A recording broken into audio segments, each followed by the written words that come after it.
Hey folks, it's Marvin Cash with the Articulate Fly, and we're back with another Southwest Virginia fishing report with Matt Reilly and Matt Reilly Fly Fishing. How's it going, Matt? I'm doing great, Marvin. How are you?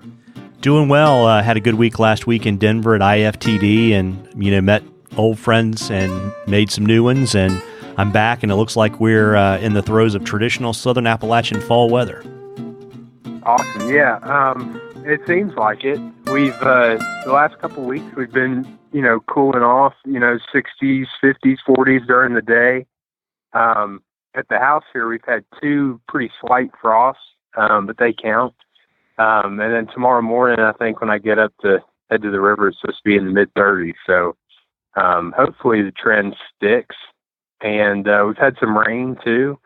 Last Saturday and last night, we had some significant rain that bumped all the rivers up a little bit and probably cooled them off a few degrees too. The trout streams are still kind of low, but like I said, they bumped up a little bit. They're plenty cool. And the bigger river, the New and some of the other ones, they got muddied up just a little bit, but nothing. They're probably clear today again. But yeah, I think we're going to be good to go in terms of the fall season here. Well, that's great. So when do you really gear up for muskie fishing? I've been out a few times at this point. Around my smallmouth trips, for the end of the season, for them, but really starting tomorrow, and really things will get real hot and heavy towards the middle to end of November, when the fish start to concentrate a little more.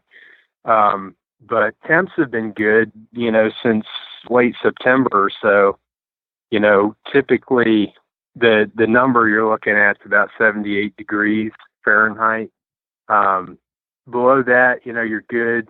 Dissolved oxygen is still kind of an issue when you have real low water. But our water's been higher than it was when we were in that real gridlock with low water back a couple of weeks ago.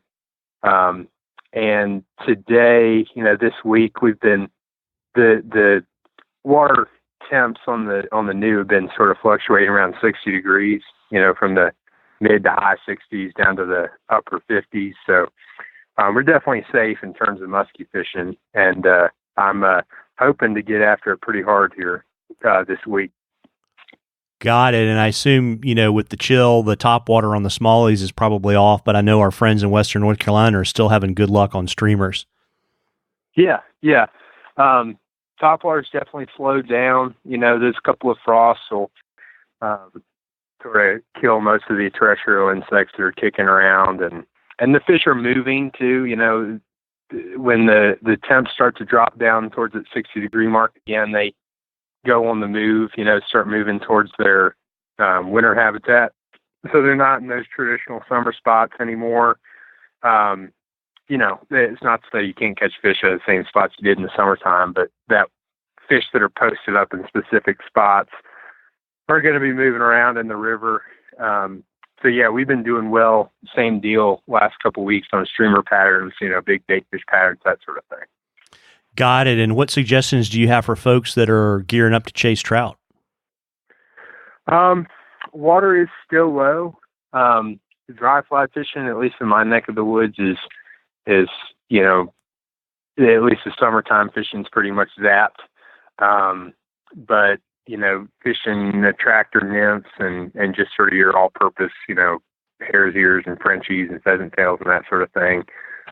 Stone flies and midges, the things you have in the water all year, those will work too. But when the water's real low, I don't like to go below 5X if I can help it. But fishing fairly light tippet and being stealthy is really, we got a lot of fish in the river. So as long as you're careful and fishing the right things, you'll catch fish.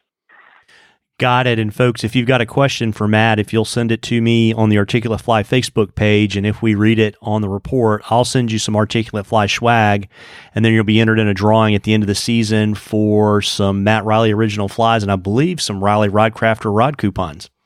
Yes, sir. That's great. Well, how's the writing been going? What have you got popping out here soon in the Rural Virginian? Oh, it's been good, actually. I've been making up for some lost time over the summer because my car was in the shop for several days over the past couple weeks, and so I've been stuck at home for several days and kicking stuff out that I should have gotten kicked out a long time ago.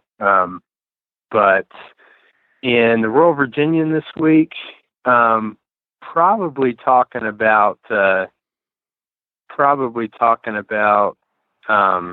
of the hunting seasons that are about to open here, and just sort of, what's going on with the changing seasons. But I did just put out, I think you said you talked to them at IFPD, but an article about Boulder Boat Works, a boat company out of, I guess they're based in Carbondale in the Roaring Fork Valley now, not Boulder, Colorado, but they just came out at IFPD last week with a cool new boat design. Nothing super revolutionary in terms of the drift boat industry, but they have not had a skiff style boat in their lineup until now, and they're a pretty unique company in that they use a polyethylene plastic polymer to build their hulls with. So they make a boat that's very light and very durable and quiet and just super, super fishable.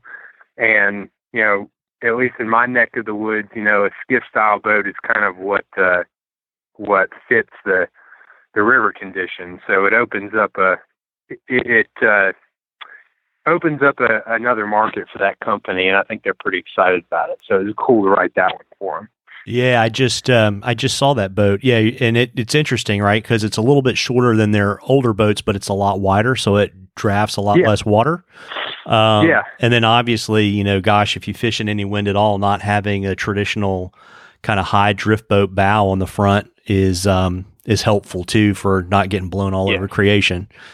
Yeah, and but yeah, you're right. I mean, it's the same deal with rafts. When I first got the first raft I ever owned was like a 12.9 or something like that.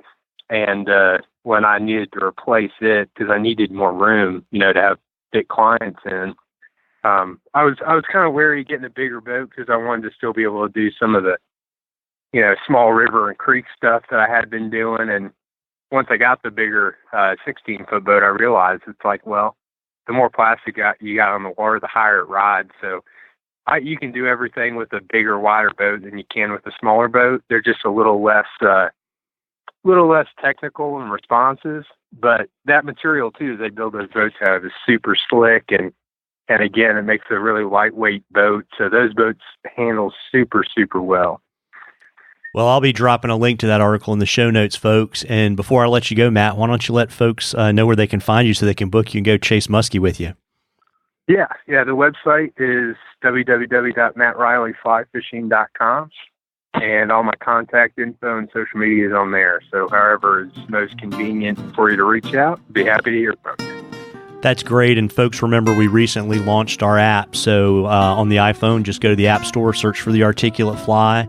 And if you've got an Android phone, do the exact same thing in the Google Play Store or the Amazon Android Store. And I don't know about you, Matt, but fall's my favorite time to fish. And folks, you really ought to get out and chase a few. Tight lines, everybody. Yeah, absolutely. Yeah, for sure. Well, listen, take care, Matt. All right, you too, Marvin.